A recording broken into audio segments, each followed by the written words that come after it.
हरः ॐ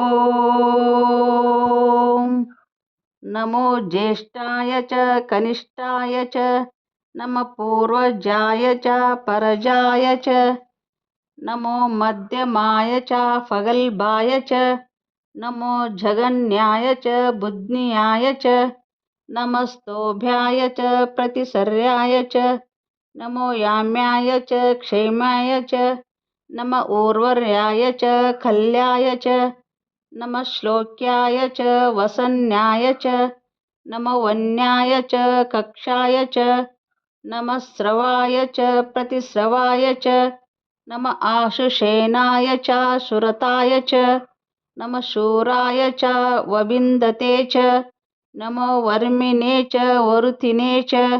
नमो बिल्विने च कवचिने च नमः श्रुताय च श्रुतसेनाय च इति षष्ठोऽनुवाहक।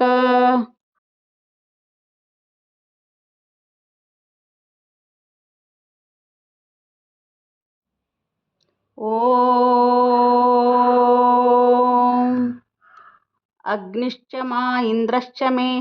सोमश्च मा इन्द्रश्च मे सविता च मा इन्द्रश्च मे सरस्वती च मा इन्द्रश्च मे पूषा च मा इन्द्रश्च मे बृहस्पतिश्च मा इन्द्रश्च मे मित्रश्च मा इन्द्रश्च मे वरुणश्च मा इन्द्रश्च मे त्वष्टा च मा इन्द्रश्च मे धाता च मा इन्द्रश्च मे विष्णुश्च मा इन्द्रश्च मे अश्विनौ च मा इन्द्रश्च मे मरुतश्च मा इन्द्रश्च मे विश्वे च मे देवा इन्द्रश्च मे पृथिवी च मा इन्द्रश्च मे अन्तरिक्षं च मा इन्द्रश्च मे